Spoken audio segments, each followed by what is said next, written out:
kahit na malakas pa rin yung ulan, eto maaga pa rin akong gumising para pumasok sa trabaho. Kumain na nga lang ako dito ng 2 pandesal, tapos nagluto ako ng instant noodles para kahit papano, kahit na malamig yung panahon, mainitan pa rin yung sikmura ko.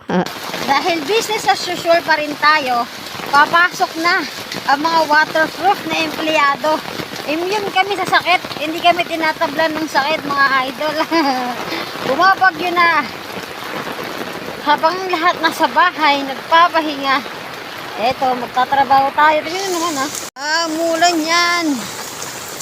O, diba? Bagyo ka lang, empleyado kami. Papasok kami kahit bumabahat, bumabagyo na. Isang bayo, sikla yung katapat mo kapag nilagnat. Tignan nyo naman yung outfit ko mga idol. Naka-shirt lang nga, tsaka naka-crocs. So. O, diba? Ano bang...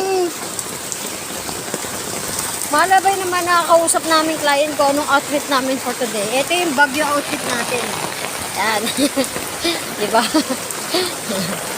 Ang hirap ng buhay BPO. Ano? Bumabagyo na, bumabaha na.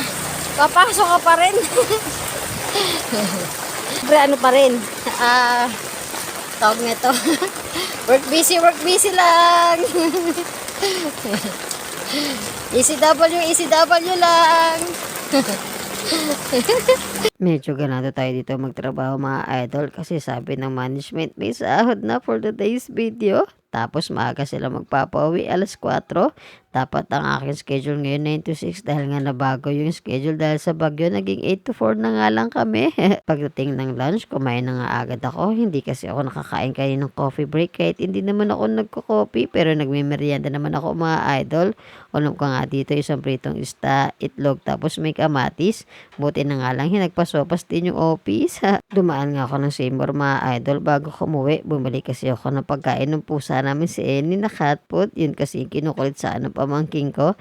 Tapos binalan ko na nga rin si Potpot dito ng tinapay niya. Pagdating ko ng bahay, bago pa ako kumain ng hapunan, binuksan ko na nga itong dumating na box ni baby. Pagbukas ko nito, nakita ko na agad yung dates. Akala ko sampalok yun sa ulo. Sabi ko, hala, may sampalok pala sa Qatar.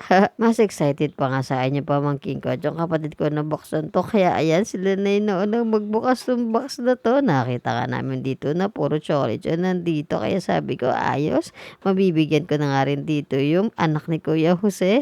Syempre, isi-share natin yung blessing natin. Syempre, hindi ko kakalimutan na magpasalamat kay baby. I thank you, baby. I love you. O, diba? Sabi ko sa inyo, mas excited pa sa yung kapatid ko na buksan tong box na to. Sabi niya sa akin pagdating ko, tara na ate, buksan mo na yan.